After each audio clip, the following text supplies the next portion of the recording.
கருணாபுரத்தில் கள்ளச்சாராயத்தால் மரணமடைந்த குடும்பத்தினரை சிகிச்சை பெற்று வருபவர்களை சந்தித்து விடுதலை சிறுத்தைகள் கட்சித் தலைவர் திருமாவளவன் நேரில் ஆறுதல் கூறினார். இதுகுறித்த கூடுதல் விவரங்களுடன் செய்தியாளர் பாலவேல் இணைந்திருக்கிறார்.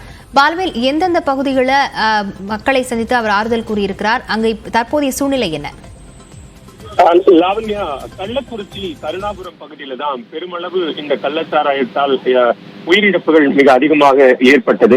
இந்த பகுதிகளில் தொடர்ச்சியாக பல்வேறு கட்சி தலைவர்கள், மிக குறிப்பாக முதலமைச்சர் அமைத்த அந்த ஒருநபர் ஆணையத்தின் முன்னாள் நீதிபதி கோகுல்தாஸ் உள்ளிட்டோர் இந்த பகுதிகளில் தொடர்ச்சியாக பாதிக்கப்பட்ட குடும்பங்கள், உயிரிழந்தவர்களின் குடும்பங்களை நேரில் சந்தித்து அவர்களினுடைய ஆறுதல் தெரிவித்து வருகிறார்கள். அதே நேரத்தில் கோகுல்தாஸ் தரப்பு பாதிக்கப்பட்ட குடும்பங்களை நேரில் சந்தித்து இந்த பகுதிகளில் கள்ளச்சாராய விற்பனை குறித்தும் கேட்டறிந்தார்கள். அதே நேரத்தில் விடுதலை சிறுத்தைகள் கட்சியினுடைய தலைவர் சிதம்பரம் நாடாளுமன்ற தொகுதி உறுப்பினர் திருமாவளவன் நேற்றைக்கும் இந்த கருணாபுரம் பகுதிக்கு நேரில் வந்து இங்க உயிரிழந்தவர்களினுடைய குடும்பங்கள்ல அவங்களை நேரில் சந்தித்து அவர்களுக்கான நிதி உதவி விடுதலை சிறுத்தைகள் கட்சியின் சார்பில் ஒரு குடும்பத்திற்கு தலா 10,000 ரூபாய் என்கிற வகையில நிதி உதவி அளித்தார்கள்.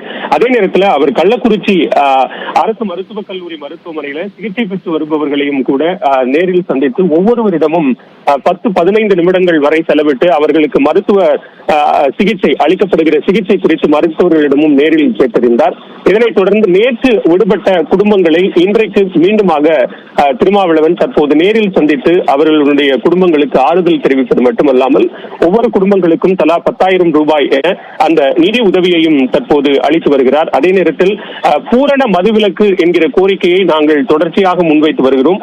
இந்த விவகாரத்தில் எந்த விதமான பாரபட்சமும் இன்றி சட்ட ரீதியிலான நடவடிக்கை என்பது நிச்சயம் எடுக்கப்பட வேண்டும். அதில் விடுதலை சிறுத்தைகள் கட்சிக்கு எந்த விதமான மாசு கருத்தும் இல்லை. தொடர்ச்சியாக அதை நாங்கள் முதலமைச்சருக்கு கூட்டணி கட்சி என்கிற முறையில் முதலமைச்சருக்கு நிச்சயம் வலியுறுத்துவோம் என்கிற கருத்தையும் தெரிவித்திருக்கிறார். தொடர்ச்சியாக தற்போது கருணாபுரம் பகுதியில் அவர் பாதிக்கப்பட்ட குடும்பங்களை நேரில் சந்தித்து இந்த உயிரிழப்பு ஏற்பட்ட என ஒரே குடும்பத்தில் 2 பேர் வரைக்கும் தாய் தந்தை என 2 பேர் வரைக்கும் இழந்திருக்கிறார்கள்.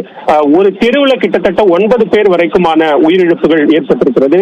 அதை தாண்டி தெருவுக்கு 1 என்கிற வகையிலாவது இங்க உயிரிழப்புகள் இருக்கு. மேலும் இன்றைக்கு காலையில ஜிப்மர் மற்றும் சேலம் அரசு மருத்துவமனை உள்ளிட்ட மருத்துவமனைகள்ல உயிரிழப்பு ஏற்பட்ட அந்த எண்ணிக்கை 48ஆக அதிகரித்திருக்கக்கூடிய நிலையில அவர்களினுடைய உடல்களும் கூட இங்க எடுத்து வந்து இறுதிச் சடங்கு செய்வதற்கான ஏற்பாடுகள் நடைபெற இருக்கக்கூடிய நிலையில அவர்களினுடைய வீடுகளுக்கும் கூட திருமாவளவன் நேரில் சென்று ஆறுதல் தெரிவித்து வருகிறார். லாவண்யா,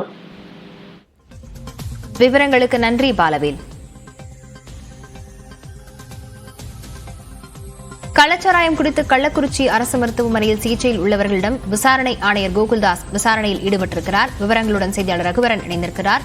ரகுவரன், முக்கியமாக இப்போ எந்தெந்த விஷயங்கள் குறித்து விசாரணை நடத்தப்படுகிறது? யார் யாரெல்லாம் விசாரணைக்கு உட்படுத்தப்படுறாங்க?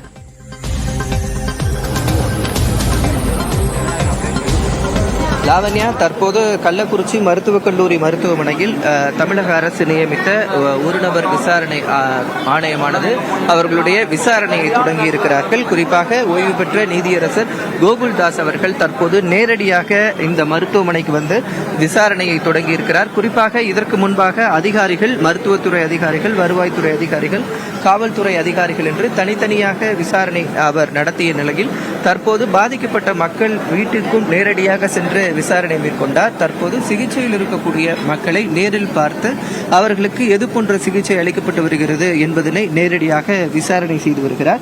அந்த காட்சிகளை தான் நம்ம தற்போது பார்த்துட்டு இருக்கோம். குறிப்பா பார்த்தீங்கன்னா, எப்போது அந்த மக்கள் எப்படி பாதிக்கப்பட்டார்கள், எது போன்ற பாதிப்பு அவர்களுக்கு ஏற்பட்டிருக்கிறது, தற்போது எது போன்ற சிகிச்சைகள் அவர்களுக்கு கொடுக்கப்பட்டு வருகிறது என்பது தொடர்பான அனைத்தையும் அவர் விசாரித்துக் கொண்டிருக்கிறார். பாதிக்கப்பட்ட நோயாளிகள் மட்டும் இல்லாமல் அவர்களது உறவினர்களிடமும் இந்த விசாரணையானது நடந்திருக்கிறது. நீதியரசருடன் மாவட்ட ஆட்சியர் மற்றும் மாவட்ட காவல் கண்காணிப்பாளர் உள்ளிட்ட முக்கிய அதிகாரிகளும் நேரடியாக வந்திருக்கிறார்கள்.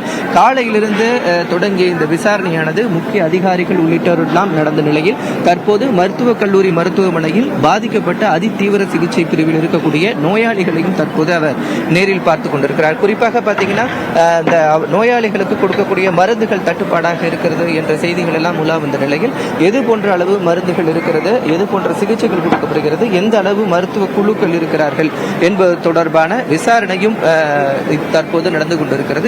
இத்துடன் இது மட்டும் இல்லாமல் இது போன்ற விசாரணை நடந்தது என்பதை அனைத்தையும் விசாரணை அறிக்கையாகவும் அவர் சமர்ப்பிக்க இருக்கிறார். விவரங்களுக்கு நன்றி கோகுல்.